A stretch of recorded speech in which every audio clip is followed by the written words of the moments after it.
Yo, what's up, folks? This Impact, and I want to take this time to welcome you back to the Hurt Business 101. Let's get right into this video, man. Today's topic I want to discuss is a very important one, and it's in reference to the fight that's about to take place between Canelo Alvarez and Jermell Charlo, where Jermell Charlo is moving up from 154 pounds to full weight divisions to take on Canelo Alvarez at 168 pounds. Let's do it, man. It seems like every time we get a fight like this where a guy's moving up in weight, the world goes crazy, and everybody, fighters, trainers, media, content creators, fans, everybody just starts acting like it means absolutely nothing, and they completely disrespect weight classes in boxing. And that's what I want to discuss today. We have weight classes for a reason. Let's just put that out there right now. Not every fighter is able to move up multiple weight divisions and be successful. Not every fighter can go down in weight and be successful. Some of this has to do with the style of a fighter, and some of this just has to do with the body type of a fighter, how a fighter is built. Fighters are human beings, no different than how some of us have different body types. Just because you may be 5'10" and another guy may be 5'10", doesn't mean y'all have the same composition. You can be very muscular. You can be naturally a muscular guy. You don't even have to work out. You can just be naturally a muscular guy. This guy can work out and he could do 1,000 crunches and he just can't seem to get all ripped up. And you can do very little to nothing, and you can have defined abs. This is just a difference in body type and a difference in DNA and all kind of things like that. So not everybody can make weight the same weight classes just because of height. It's not a height division, it's a weight division. Another thing I want to discuss is the different styles that guys have in boxing. For instance, I found it to be the guys that depend on pressure and volume and physical strength have a harder time moving up multiple divisions and being successful, when the guys that depend on their defense, fast hands, fast feet, being really elusive, slick, hard to hit, those guys can go up more weight classes with success than pressure fighters that just depend on pressure and punch volume. For instance, let me use a fighter, and I don't really like using their names because I don't want it to seem like I'm trying to, poo-poo somebody's career or accomplishments, because this guy is great, and that's Chocolatito Gonzalez. He uses volume and pressure to defeat his opponents. Now, he has a lot of skill. He knows how to do a lot of things in the ring. So, it's a method to the madness, but ultimately, just to put it in layman's terms, he wants to keep the pressure on you, stay in your chest, and overwhelm you with a lot of punches.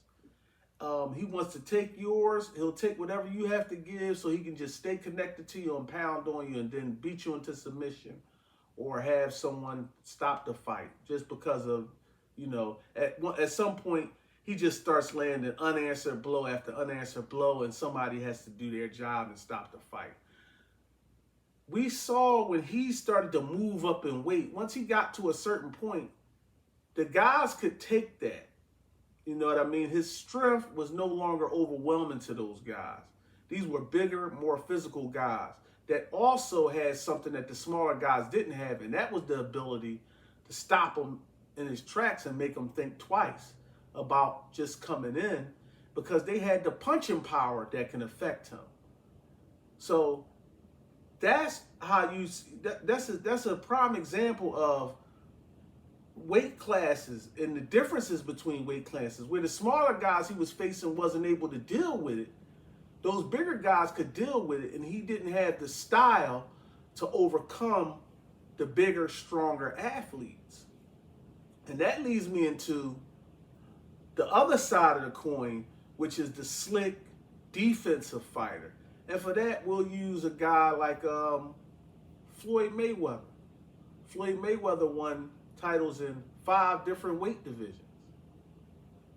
When Floyd was smaller, he was able to add his slick boxing with his reflexes and get a lot of knockouts. He was knocking a lot of guys out early on in his career, 130, 135, even 140. He was knocking guys out, stopping guys.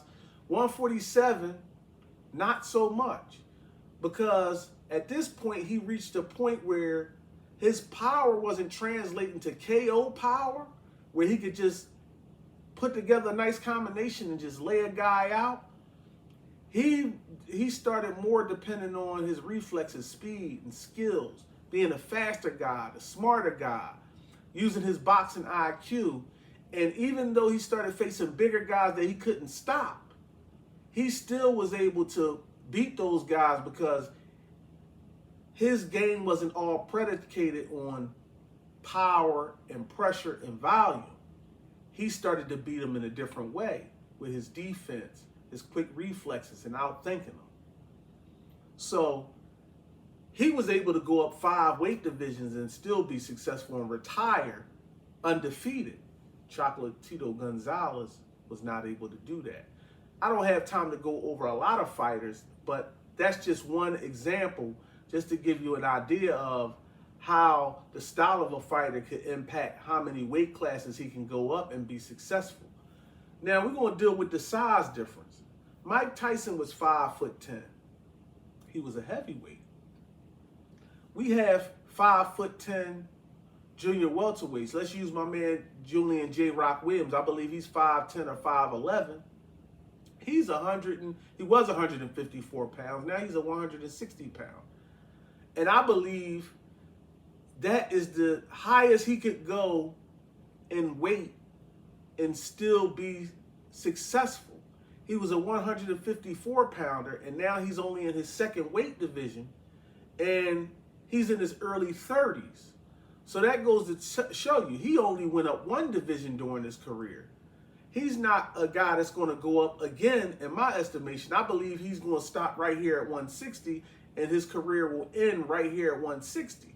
But he was only able to go up 2 weight divisions and still be able to compete, because it's not about his skill, it's just about his body type. He's not built like that. He's a thin guy. He has lean mass. He's not a big, bulky guy. Mike Tyson, on the other hand, is a 5'10" tank that has a really muscular frame. He's a huge guy. So at the end of the day, it's not a height division, it's a weight division. So just because they're the same height, you see how that works. They can't make the same weight division. So we always looking for guys to go up or go down, when in all actuality, it just doesn't work like that. We look at it as, oh, it's only 5 pounds, it's only 7 pounds. And in this case, being 14 pounds of weight, and we think it's no big difference, but we don't know how his body is going to carry that weight.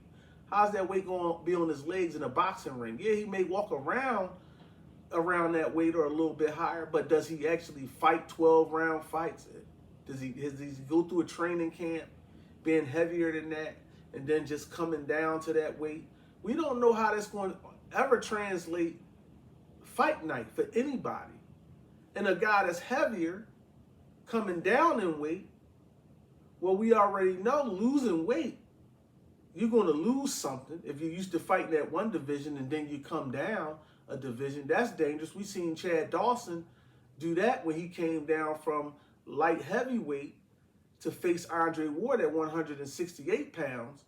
And I just believe Andre Ward was a better fighter than him. But after the fight, people made, some excuses saying it's because he went down in weight. And he said, he didn't feel 100% at that weight. Well, at the end of the day, you went down there. So you had to deal with the consequences of going down there. So I just want to leave it right there, man, and let people know that you can't just be playing with these weight classes in boxing. We have to respect them and understand that how many weight classes you could go up and go down does not determine your overall greatness. It is something we can use to split hairs when we comparing 2 super great athletes and we just having a hard time picking between them. But as far as just judging guys on how many weight classes they move up and down, it's not a good measuring stick, because like I said, there's limitations because due to style and due to size and due to body composition and things of that nature. Another guy I will bring up real quick is Bernard Hopkins. Bernard Hopkins was 160 pounds into his 40s until he finally decided to move up to 175 pounds, where he skipped the division to go face Antonio Tarver, and he stayed there for a few more fights until he ultimately was, knocked out of the ring in a fight versus Joe Smith Jr., and then we got he retired. So, I just want to let everybody know that the weight classes are there for a reason. We should always respect them and not expect every fighter to be able to go up or go down as they please just because we want to see a fight that bad. That's where I'm going to leave it at in this video, man. I just want to take this time to thank y'all for tuning in to another edition of the Hurt Business 101. And you know what they say? It's no business like show business. But I say it's no business like the hurt business. 1-0-1, done.